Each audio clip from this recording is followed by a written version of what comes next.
This is Dune Talk, a DuneNewsNet.com production. Join us now for the latest Dune news, reactions, and lively discussions. We're almost there. In a matter of hours, some of us will be watching Dune Part 2 for the first time. I'm super excited and cannot wait to share first reactions with you on the next show. For this Dune Talk, we're covering highlights from the press reactions and also diving into new movie footage. This is Marcus, your friendly editor at DuneNewsNet.com, and I'm here with my fellow co-hosts, Garen and Johnny. Hey everyone, it's Garen. Great to be back. We're doing a lot of activity right now because we're in the red zone, as it were, for Dune Part 2. Just really excited about hearing everyone's opinions and all the activity on social media. So that's what we're going to talk about today. But I am going to be one of the last members of the crew to see Part 2, but that's okay. I'm still all in. Don't worry.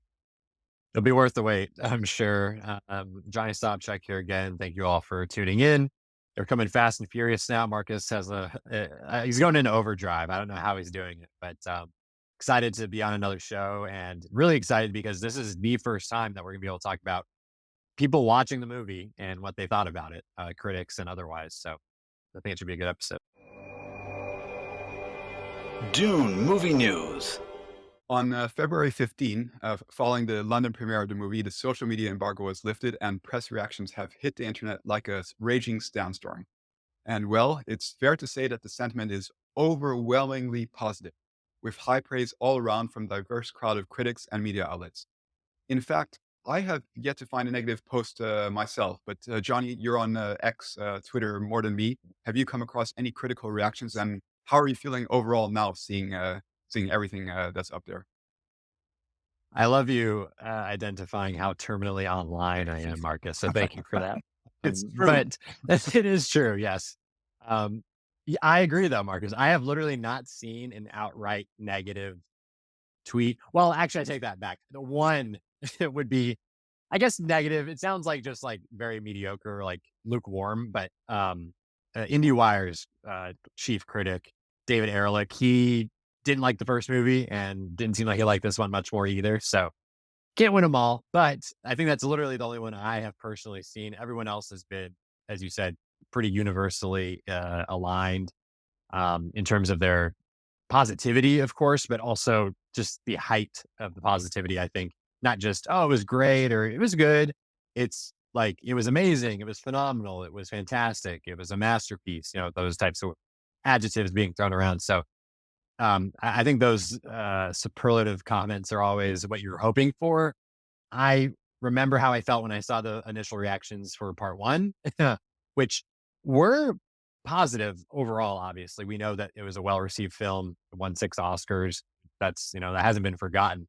But the reaction was not as positive as this. I think we can all agree on that, just from what I've seen. I'm excited to read reviews. I'm excited to see more in detail what people think about it.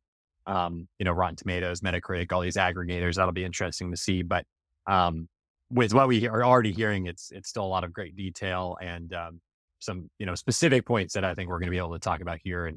And very promising. It's everything that we hoped it would be from all these descriptions, everything I thought it would be when I was tweeting right after Part 1 premiered, that as crazy as this first movie is, and as much as people really seem to like it, I just know everyone's going to prefer the second one. And so I'm feeling a little vindication there. And I think we all had that hope. So, I'm excited to go over these a little bit more, but there's some definitely things that are standing out based on these reactions for sure. So I'm not on social media as much as Johnny is, but I was comparing what I was capturing the last few days and comparing it to what happened in Part 1. And I do remember there being some reticent type comments for Part 1. I mean, there was some really good stuff that they were saying, and then there was some kind of hesitations about how great it would be or how it would be received. And obviously that's all been proven now. Part 1 is a fantastic film and a huge success. What I'm seeing now is just this tsunami of positivity about Part 2 from those that have seen it. Now, they have to be limited in what they can talk about because there's some issues around some certain characters that I'm a little bit concerned about. Nevertheless, I am seeing just a lot of excitement from all different types of people who have seen the film and reviewers. But yeah, I don't know.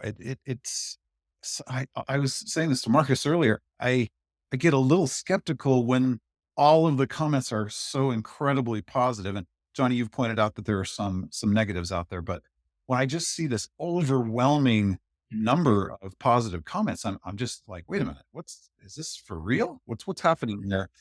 But people are saying, I think, what they can, and they're showing their excitement through their words. And if you read between the lines, it feels like people are truly blown away by this film.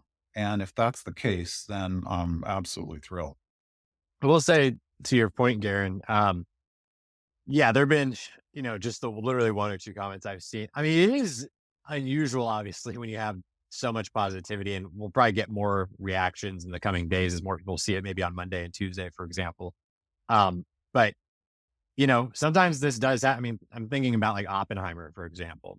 I was someone, believe it or not, as much as I love Christopher Nolan, and as much as I now love Oppenheimer as one of my favorite movies of all time, I was not sold on Oppenheimer. I was not convinced it was going to be a success. I wasn't convinced it was going to be as amazing or as masterful as people expected, maybe from Nolan, especially. But when those initial reactions came out, like the day before the reviews dropped, I was kind of shocked. I was like, wow, they are like talking about this like best picture material, which again, I did expect. Now we all know it's going to win best picture, and all these other awards, which I never could have really anticipated. So yeah, this is obviously a very different type of film, and this is just everything about it. It's hard to compare, but sometimes, yeah, it kind of takes you by surprise, even if you are expecting good things, as in this case I was. And one other thing I'll mention in terms of, sometimes you go and you see the movie the first time, you're like, you have that initial excitement, obviously, or anticipation. So then, you feel like, did it live up to the hype? Am I overhyping it? I saw very glowing reactions from two critics in particular, calling it a masterpiece, a triumph, all these other things, how incredible it was. And they saw it a second time before they tweeted. And they said that. And they said when they saw it that second time, mind you, they're critics, so they really don't even have to see it a second time. The fact that they're choosing to go to another press screening shows that they wanted to see it again. And they both said, having seen it a second time, their thoughts literally didn't change. They said actually in both instances for these two, it was better than the first time, which with any great film, in my experience at least, it gets better the more you watch it, the more you think about it, because all the intricacies and detail comes out even further. So that to me, it gets me even more excited than just some of these other very, you could consider hyperbolic initial reactions from other critics. Johnny, I wonder if that's also pointing to the complexity and density of part two. I wonder if there's so much going on, there's so much to take in, from the relationship, character interactions, but also just the political and the war scenes is just so much to take in that you want to go back and see it so you can make total sense of everything and have it all fit together. And you still are intrigued, even though you kind of got an exposure to it in that first screening. So to me, that excites me when I hear that, because it shows me that this is a film that will continue to deliver with subsequent viewings. Yeah, and I'll point out, just to give these individuals some credit as well. So Jermaine Lucier, who does he works for Gizmodo and IO9. He does film stuff for them. He tweeted, so his initial reaction was that Villeneuve stuck the landing. He said it was fascinating, terrifying, a character study, glorious, etc. Set pieces are jaw dropping, and then he followed that up and said he scheduled that tweet for after he saw it the first time. He had it ready to go. Then he said he saw it a second time, and he said it was even better the second time. Just he was left basically like breathless by the amount of detail and resonance and how on every single level it basically worked. So that was kind of the first one that I saw. And then the other one, which I'll be talking about a little bit later for her initial reaction, she basically just said, saw it a second time and it was even better than the first time. So without giving more detail, but yeah, I think you're totally onto something, Garrett. I mean, the first one was a lot to take in. And I think, as we've seen even just on social media in the last week or two, with people seeing the reissue overseas and in the US, almost every person I saw that went to the reissue said that they thought it was better than the first time they saw it. whether they saw it in IMAX or not, the first time. There's been a lot of realization that it is dense, it is hard to digest, even as a book reader. And so I think, the more time you get to spend with something, especially with this much detail and information, I think you have a better appreciation. Or if it's not as good, if there are certain failings or weaknesses, they become more obvious. Doesn't seem to be the case, hopefully. And I think just the fact that we are getting these reactions so early, so more than 2 weeks before the movie comes out, and then also the full written reviews are going to be hitting 21st, so also about like 8 days before the wider premieres. I mean, to my perspective, that just boosts confidence from the studios and the people involved in film, that they know that they've created something great, and they're confident about the reactions that they're gonna. So let's go ahead and pick out some highlights. Garen, you can kick off with your first one. Yeah. So one of the reviews on X Twitter that caught my attention and really resonated with me, the Epic Film guys tweeted. They said Austin Butler's portrayal of Feyd-Rautha in Dune Part 2 will go down in history as one of the most memorable movie villains of all time, a legitimately terrifying monster whose presence is felt through the entirety of the film. So not only am I excited about this just from a storytelling standpoint, I really am becoming a fast fan of Austin Butler. I'm just really not only impressed with his recent performances, but just what a class act he is, with all the press interaction and interviews. Just really like this guy. But to have him go from playing something like Elvis, which was a masterful performance and a fantastic film, to go from a character like that, where we see this vulnerable person, this legend of the music industry, but also vulnerable and manipulated, and it's just a heartbreaking film and story and performance, to the most terrifying villain of all time. I want to believe that's true, because if you make out Feyd-Rautha to be that epically evil, then that's going to balance out the protagonist and what's going on with Paul Atreides. And these two, like we've talked about many times, is these two, Feyd-Rautha and Paul Atreides, are counter to each other.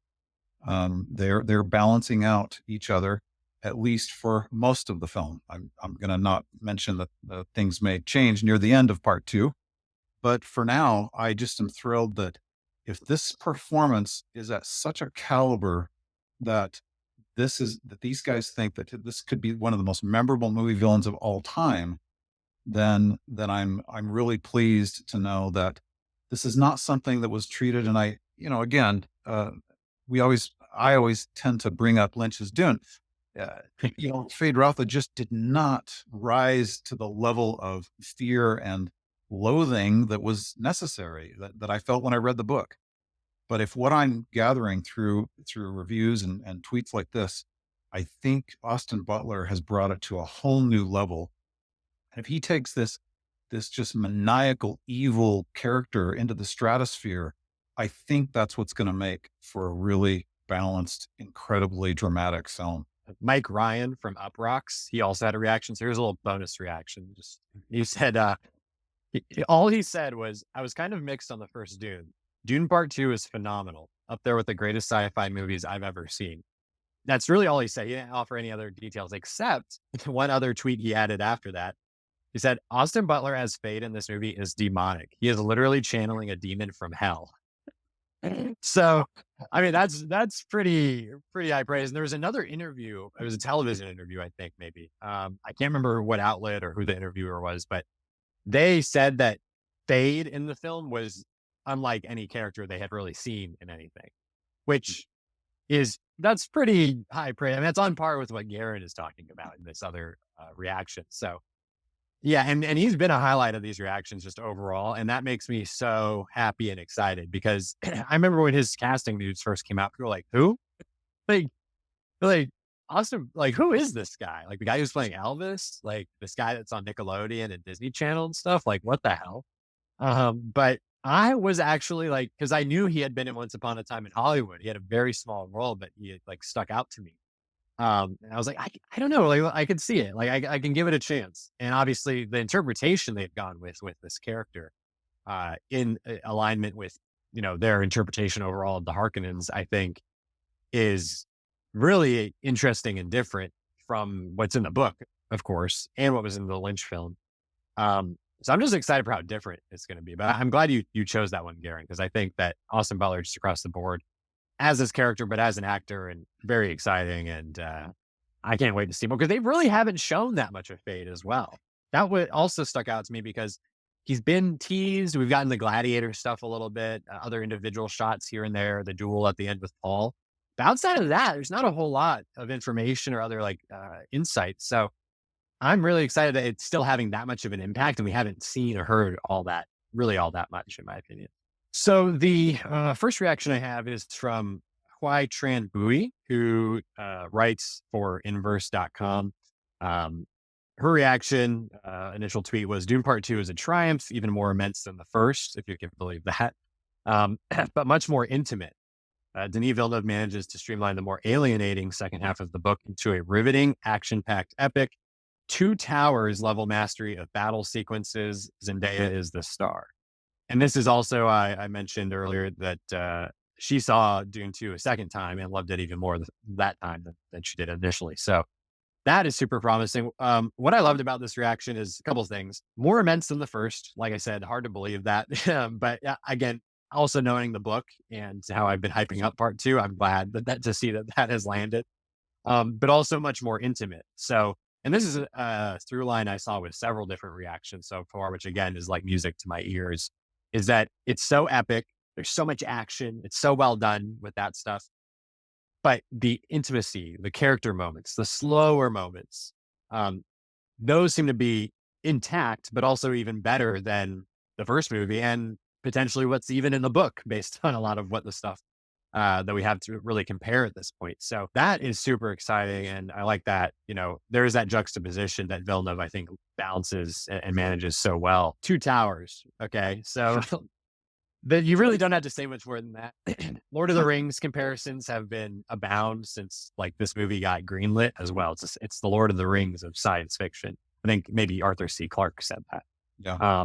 So that tells you a lot, but to see that this movie, which we knew, this Battle of Pelennor Fields type battle that happens at the end on the plains of Arrakeen, you have that image in your mind because it's not in the book. There's no images in the book to pull out. Okay. So we know that there's potential, but how much is Villeneuve going to go into that? Villeneuve is not, for all intents and purposes, an action director. Okay. He's not James Cameron up to this point. However, I think I've even said this on the show before. I could see him pulling off an Avatar style battle at the end of this movie. And I'm saying Avatar because in terms of geography, camera movements, effects and everything, creatures being involved, etc. I can see that parallel there. And I love the Avatar movies. In particular, those battles I think are incredible at the end of each movie. And for Two Towers to get the direct comparison and for Villeneuve to be operating at that peak level of Peter Jackson, James Cameron, because outside of those movies, Lord of the Rings 20 years ago and the two Avatar movies, I can't really think of a memorable, mind-blowingly executed, battle sequence in a Hollywood movie, at least. Obviously overseas, other film industries have their own way of doing those. But for Hollywood, it's hard to get to that level because it's just so logistically and technically difficult. So to know that seems to have delivered is just really exciting. And then the last comment she said, Zendaya is the star.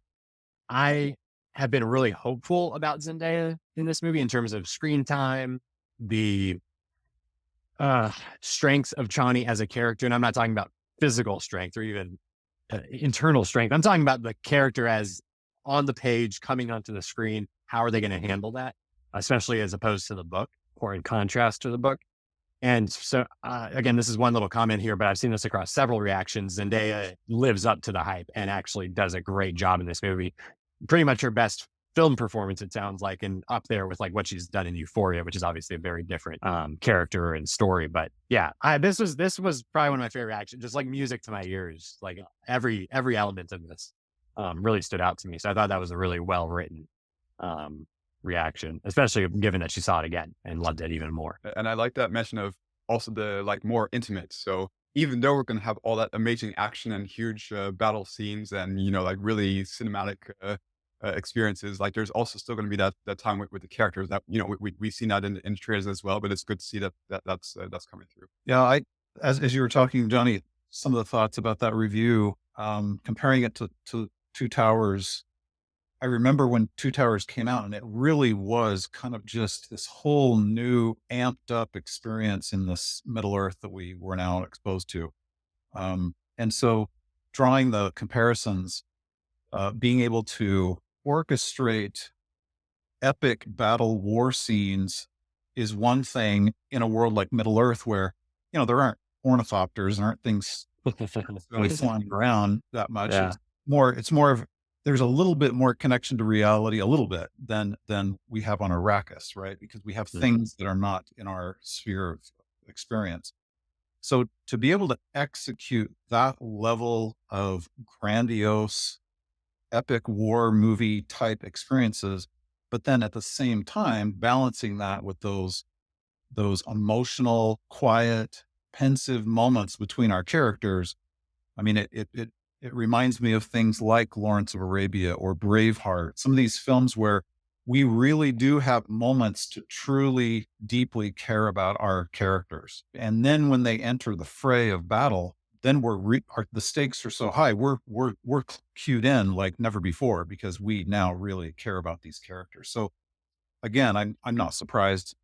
Villeneuve is a master. Just knowing that this reviewer you talked about, that she's identifying these key elements that make for a balanced, dramatic, epic war movie for all intents and purposes. It just happens to be in a science fiction universe. Then I'm really excited about that combination of characteristics in the film. One of the reactions I especially enjoyed was from Max Avery, and he's the author of A Masterpiece in Disarray, David Lynch's Dune, An Oral History. So that's really the definitive book covering everything to do with the 1984 Dune movie, and here were two of his posts.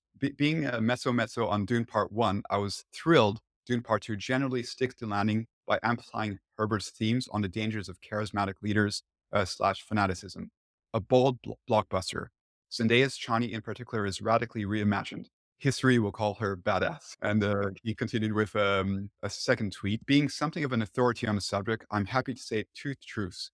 Dune Part 2 is fantastic, in many ways truer to Herbert's intent, yet does not diminish Lynch's Dune at all.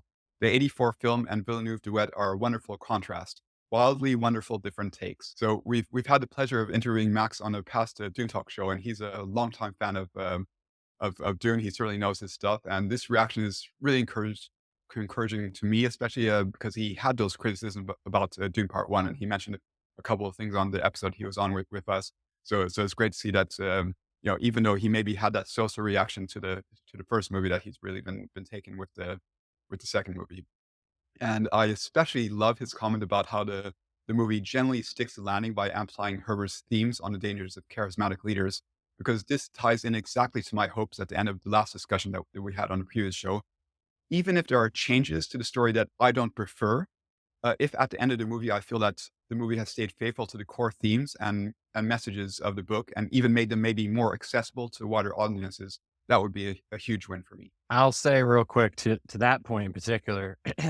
Yeah, I've been really excited by a lot of the comments relating specifically to religion and politics, which typically those words are like, oh, we should not be talking about that. But this is Dune, so of course we're talking about that.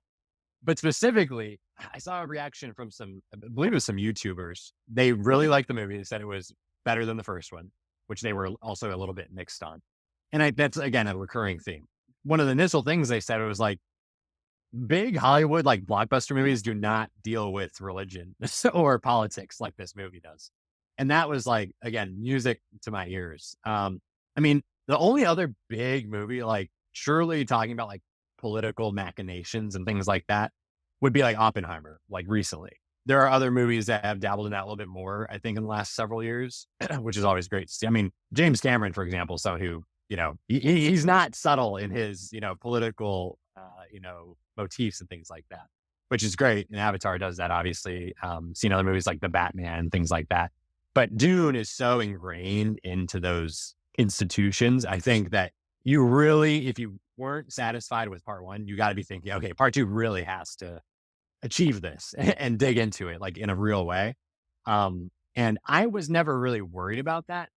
I just assumed that he would, Villeneuve, especially writing the screenplay in such a prominent way this time. That's not something you're really getting in the marketing. That's not really something they're really going to focus on in trailers or in even interviews and things like that. So, but Dune fans, we know, like, if you know the story where it's going, like, you know that's going to have to come up and that's going to have to be explored. And it sounds like they really do nail that in particular. And again, that's just one of the really exciting things that I'm really most looking forward to, especially now that I'm rereading the book, and a lot of these details and Frank Herbert's thoughts are just really like fresh in my mind. I think it's interesting, the comment about Lynch's Dune and Villeneuve's Dune are kind of companions to each other, whatever the comment was. I find that an interesting statement, because is it possible, this is all speculation, is it possible that Lynch was more formally explicit to some of the things in the book, but maybe missed some of the crucial themes and messages, perhaps, that Frank Herbert was really trying to convey through the first Dune book? So that's a really interesting statement to me. I may be a little more apprehensive than you, Marcus, because I feel like Villeneuve will be true to those themes that Frank Herbert espoused. Some of the changes that may happen, I just am a little nervous of my reaction to that. I'm a little nervous to maybe not see what I expect to see on the screen. So I have a little more anxiety about that maybe than you do. But I am glad and excited to hear that the whole focus of the themes and the central message of who Paul Atreides is and what we're supposed to learn from that character will come through, because Villeneuve is trying to be true to Frank Herbert, and I have the utmost respect for that. That's an honor that I would expect from a filmmaker of his caliber. But I do have some anxiety around it. The one that I want to talk about is a recent tweet from Jake Hamilton at Jake's Takes. He says, when Lord of the Rings ended in 2003, I was worried we'd never have a movie experience like that again. I was wrong. We now have Dune. Part 2 isn't just bigger and better than Part 1 in every way. It cements the series as one of the greatest cinematic experiences ever. Okay, I don't know how you can state anything more positive than that about an epic science fiction film like this, that's a pretty difficult history. But we talked a little bit about a comparison to Two Towers. If I could just compare it to the whole Lord of the Rings trilogy, when those films all came out in the early 2000s, that time period, it was a cinematic experience where I remember sitting there going, am I really seeing this? Like, my brain almost couldn't process what I was seeing. Because again, like Dune, I had read Lord of the Rings as a teenager. Not sure I really understood it, but I do remember the epic battle sequences in the books. And so, in fact, I even remember talking with my friends in junior high or whenever it was, saying, one day you guys will have the cinematic technology to put this on screen and not just be some cartoon. And I remember some of my friends saying, well, maybe one day, but because it's like just thousands and thousands of people fighting and creatures fighting, and how do you put that on screen and make it decipherable and understandable? Well, so to compare that to this film and to Part 1 and Part 2 as a whole, and to say this will go down as one of the greatest cinematic experiences ever, I just hope that I resonate exactly with Jake Hamilton in terms of what I expect, because what I love about this is, like you were saying, Johnny, Dune and Lord of the Rings really are the seminal fantasy and science fiction stories in our culture and in our global culture, perhaps. Mhm. And so to now have these film experiences that start to touch and reach that level of experience that people love about these books, that are reread over and over and over. I mean, you go into a bookstore and there's still like a whole wall that's Lord of the Rings still, you know, and Dune is still, I understand, the number one science fiction bookseller in sales in the world. So to now have these film experiences that match that, I think is really the way it should be. But Jake does say Part 2 isn't just better and bigger than Part 1. It actually is now into the realm of one of the greatest cinematic experiences ever. So, I mean, that's pretty strong stuff. I believe it's possible because of how much I enjoyed part one. The level of attention to detail in character development and emotion and drama that Villeneuve did in part one. If now you just put that on steroids, which is what's happening here, then I believe that Jake Hamilton could be right. I love Lord of the Rings, but part of my experience is that I didn't really grow up. I didn't live through them coming out. I was alive, but I was not keeping up with Lord of the Rings, going to the theater when I Are was, you walking? I was, believe it or not, 5 Oh, and good. 6 years old. Yeah, it's so that is for me is something where like, man, I almost wish I had been born like just a few years earlier, just so I could have had that. The Dark Knight trilogy is like my closest thing to like a Star Wars or like Lord of the Rings for a lot of people. But even though they're very different. But yeah, I mean, you have those in your mind, Lord of the Rings for me, because I'm so familiar with the films, at least. I've not read the books. I love those movies so much, and they are like the standard for epic filmmaking in any era. I mean, we're talking about in the history of film. And it's because part of it is the source material. It's so strong on the page, has so much that you can mine from for cinema. And Dune, I feel it's like anti-cinema in a lot of ways in terms of like it should not work at any level. That's why to me that what Villeneuve is doing just is so mind-blowing and hard to wrap my brain around. It's so different, but it's like Villeneuve is like the Peter Jackson for this thing. Like he has the perfect understanding of it. He has the perfect capabilities to adapt it. And so I've strongly believed since they really got him attached to it that this could be on that par with Lord of the Rings. And it's hard for I think if you have not read the book, just jump into the movie. It is going to be harder for you to really be attached and understand everything that's going on. If you do get into the movie, though, if you embrace it, watch it, and if you've watched it several times, maybe you read the book since the movie came out, you're going to be so much more well equipped, I think, for part two. And I think that just gives you such an advantage as a filmmaker because and he's said that himself kind of explicitly multiple times now. He knows that, okay, that part is done. I can just go bananas with part two in every area. And so I think that's kind of a lot of these reactions, but Jake's in particular, because with the Lord of the Rings comparison, I think that's kind of what we're seeing. Fellowship, I mean, it's incredible. It's a masterpiece. The scale, everything about the world building, it's amazing.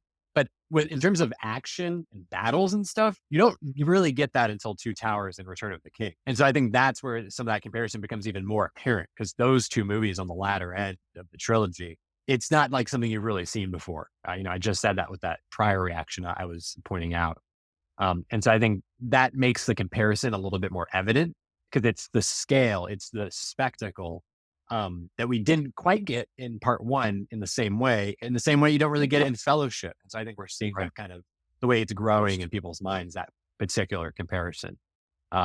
So again, I mean, I've already said my piece and how excited I am about that particular, but I think that's a great comment from Jake there. Yeah, and Garen, as you were saying, like I don't think you can get any more positive than that.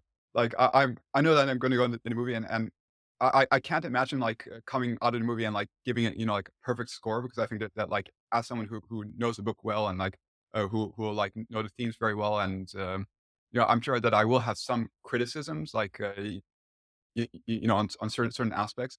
But based on what these reactions, I can imagine like coming out of the cinema like really enthusiastic like that. So just hearing these and like I've heard a couple more and along the same veins, this is perfect, done. So yeah, like if I'm coming out of the cinema that positive, then this has been a success. You guys, what I'm really most excited about, and again, I realize I'll see it a week after you guys. Just have to mention it. What I'm excited about is walking out of the theater and feeling the buzz. Everyone's outside the theater talking, and that's what happened in part one, at least at the IMAX theater I went to. People that literally stood around for like 30 minutes, all talking about the film. But what I'm excited about or looking forward to is everyone walks out. There's all that buzz. Everyone's talking, and everyone literally cannot wait to go see it again. That's what I experienced as a kid going to Star Wars and Empire Strikes Back. And that's what happened with Lord of the Rings films. That doesn't often happen when you come out of a film that requires the audience to do work and to understand and to stay with the story. But yet the experience it takes you so far out of your mundane experience from day to day that you're like, I cannot wait to go back to Arrakis. So that's what I'm looking forward to. And I think from the indications of what we're talking about today, you guys, I think it's going to happen. Yeah, Garrett, I remember, I think it was opening night, I think, or at least opening weekend, seeing part one. And I do remember, yeah, how good it felt walking out of there and just because during the movie, again, it's such a different movie from a Star Wars or a Lord of the Rings, even in that regard, especially part one. Um, so walking out, like it's during the movie, it's not like you're watching Avengers. Like it's not like people are jumping up and down and like screaming in delight. Like it's such a moody, dark, twisted like experience and serious, and it asks so much of you. So it's just like kind of a dead silent most of the movie, right? Except for some moments of humor, maybe. Energy and the vibe of walking out was just people talking about like how much they liked it and how cool it was and different, and people taking pictures with the poster, and just, you know, the energy was just so good. And if the energy had jumped from, in terms of critics, has jumped this much from part one, I'm just imagining and getting excited, hopefully, about how people will react to part two, walking out of the theater, opening night, opening weekend. I mentioned before the show how many times I plan on seeing it opening weekend. Part of that is because I just love the energy of an opening weekend. If you have a good audience, if you're in a good theater, it's a really tough experience to beat. I love that. And I'm just really excited to see how people who probably don't know what's hitting them, how they're going to react.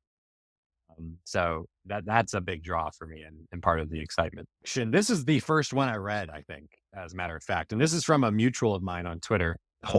Someone who follows me, and I follow them, for those of you who aren't familiar with that terminology. He came right out, and I knew I didn't realize he had seen it. He had not alluded to seeing it, had not mentioned anything to me. And I knew he was not a huge fan of the first one. So I was like, I'm a little, I wasn't knowing what to expect when he finally did get to catch it. But it was the first one I saw, to my surprise, and it said, Dune Part 2 is a masterpiece, maybe one of the best space films ever. Besides being the most visually impressive movie I've seen,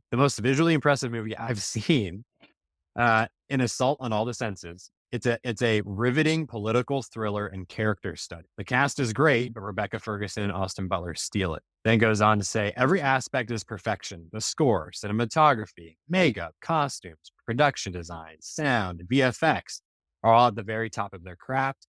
Timothée Chalamet, this particular critic and reviewer, Carl De Los Santos, he's also not, as far as I've seen him comment, he's like not like always talking about, Chalamet, or like really pointing out particular actors and kind of comparing their roles or performances. But he said, Timothée Chalamet gives his best performance since Call Me By Your Name, and Zendaya cements her movie star status. 10 out of 10, no notes. And the final comment was, Dune Part 2 is an Empire Strikes Back or The Return of the King level event. A classic in the making that'll probably inspire the next generation of sci-fi and fantasy films. Denis Villeneuve continues his unblemished filmography. Whoa. Okay. So that is praise upon praise upon praise. Again, I was shocked to see this reaction from Carl in particular. And one of the initial replies said, is it better than the first part? And again, like I said, he told them, I'm actually not a huge fan of part one, which is why I was completely, surprised that I loved this movie so much. But I just felt like this reaction, particularly, especially now saying at the end of the show, pretty much encompasses every other great highlight or superlative that we've discussed so far. And this was the first one I saw go up. This was the first one because I was going through on the timeline, and this was up before anyone else's was. Clearly, he felt very strongly about it and has, all these different comparisons. But I think, I don't have to say too much about this. To see this as the first thing, I was like, oh my God, like, okay, we're good. Like, I read the others, of course, we've been talking about him, but I felt confident with his particular taste and knowing him and his thoughts on a lot of different films and filmmakers. I was like, wow, that is very high praise, not just because of the words, but who it's coming from and what we're talking about. And so everything from each individual, department and craft being perfection, and talking about how it's so visually impressive, but the highlight of it being a riveting political thriller, which again, I've talked about how I really want those elements to really stand out. I mean, character study, I would imagine for Chalamet as Paul, also Zendaya as Chani. Lady Jessica, he points out Rebecca Ferguson and Austin Butler, like kind of stealing the show, which we haven't talked about Rebecca Ferguson up to this point so much, but we'll touch on her a little bit later. And then Austin Butler, there's been a lot of praise for him in particular, and just as Feyd and his involvement in the film. And then again, that last comment about comparing it to Empire Strikes Back, The Return of the King, as a cinematic event and something that could really inspire, basically other films. And I saw this from a few different reactions, basically referring to the film as like revolutionary in some ways in terms of effects and, storytelling, what they're willing to dive into and kind of explore and talk about. Again, even as someone who's read the books multiple times, loves the first movie, loves Denis Villeneuve, loves all these different things. It should be the perfect movie. I am so impressed with this breakdown. Based on everything we've heard, I can believe that to be true. I think what we're going to see now on screen, I think it's definitely going to set the tone for the decades to come. At least I hope that I'll be able to say that myself. The last reaction that I'll pick out for now is from Diego Andaluz. He's from Discussing Film and connected with various other associations and media outlets. So he said, Dune Part 2 is a monumental cinematic achievement, greater than Part 1 on narrative, technical, and thematic level. Villeneuve delivers with a grander ambition aided by an extraordinary, morally complex performance from Timothée Chalamet, the first must-see blockbuster of the year. So to me, this reaction feels representative to, what we've already talked about and what we've seen from the film critic community overall. Basically, people who are they're maybe familiar with Dune source material, maybe not, but these are people who watch tons of movies and appreciate great cinema. And I also love the comment about a morally complex performance from Timothée Chalamet. This is going to be, the crucial element to the story, and it's exciting to have so many people who believe that he's pulled it off. Yeah, so I'm excited about that morally complex part of Timothy's performance, because then that once again we're going back to being true and honorable to Frank Herbert's message. See that complexity of character evolvement being performed by someone like Timothée. He's that good. He just has that gravitas on screen. And not only that, you guys, but all the indicators of, Dune Messiah being a real possibility, if not a foregone conclusion. Having that complex character being able to then move into the third film in what Denis calls his trilogy, his Dune trilogy, if that ends up happening. And again, this is why Villeneuve is such a genius. He knew that you could not pull this off without someone like Timothée Chalamet. He knew that from the very beginning. He made comments about that, and he knew what we didn't know then, and that is that the complexity and the level of ability that it would take to give Paul Atreides the justice that Frank Herbert would want is needed by someone like Timothée Chalamet, and we've got it. Guys, one thing that I feel so vindicated about is like back when before Dune Part 1 came out, and everybody was so worried about, oh, we're not going to get Part 2, it's going to like flop or whatever, or like there was like just that constant negativity about it's not going to happen, like Dune is cursed or whatever. And I remember at the time, I was the whole time like I was 100% sure we were going to get Dune Part 2, and this was like way before the movie came out, and it happened as expected. Like the movie was greenlit right after the US premiere. But I love how now, like with Dune Part 2, we're already talking, like Dune Messiah is a foregone conclusion. Everybody is talking like that, Yeah, that's so funny, Marcus. So in retrospect, I was confident as well that Part 2 was going to happen, just because I knew Part 1 was going to be great, and I felt people would respond to it.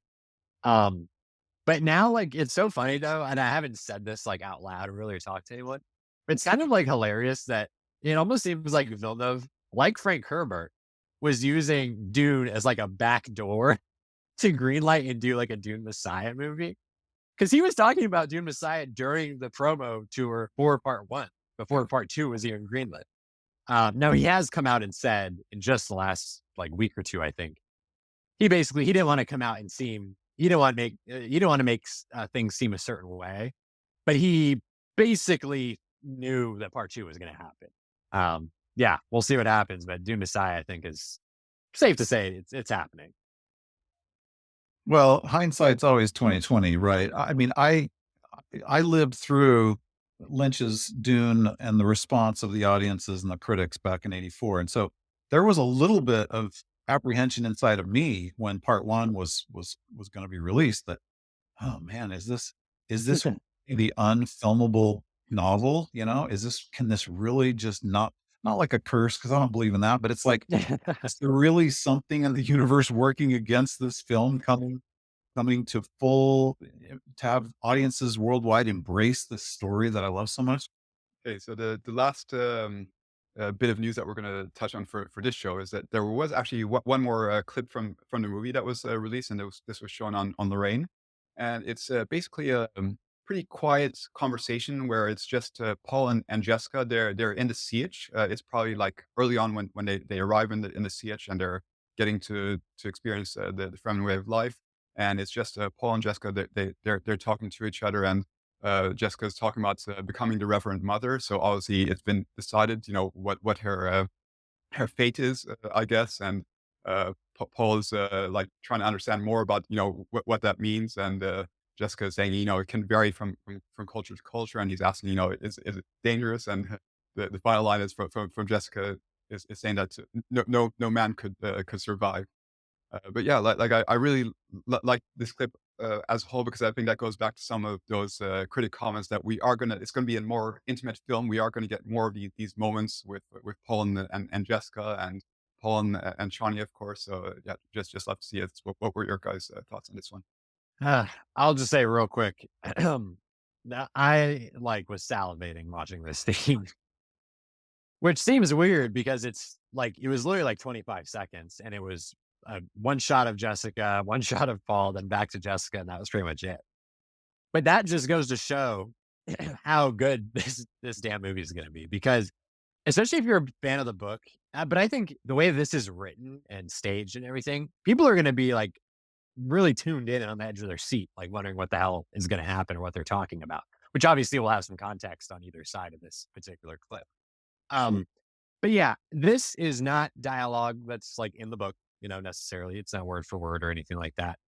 But it just so quickly and readily makes apparent these ideas, the concept, that this quick little line here and there, what's happening in Jessica's head at that moment, what's happening in Paul's head. He recognizes what's going on in her head. Just all these different things that you would never think could translate well from what's on the page, because it's so intricate, the way Herbert writes it and everything.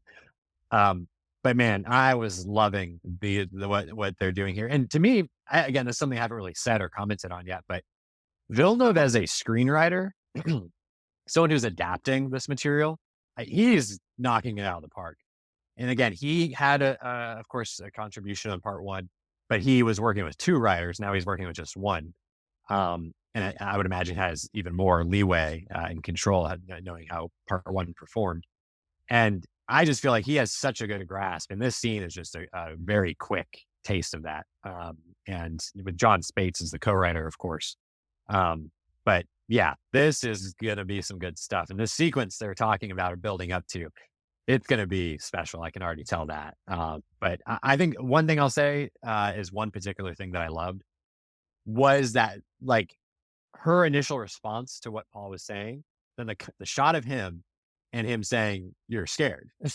Like, that is so, because you can tell she's scared just by looking at her and the way she's talking, especially if you've seen part one and are familiar with her character. That's not how she typically acts. Like, she seems like she's in trouble, basically.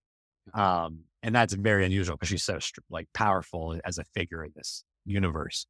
And Paul just being able to read that, and really excited to see how their relationship grows and develops in part two, because it was definitely a focal point of part one that I enjoyed. I thought it was brilliant screenwriting. I realized it was only 25 seconds, but it was brilliant screenwriting to take concepts that I think Frank Herbert used at least a number of paragraphs or pages to describe, in terms of of what Jessica's about to do, which I won't spoil it.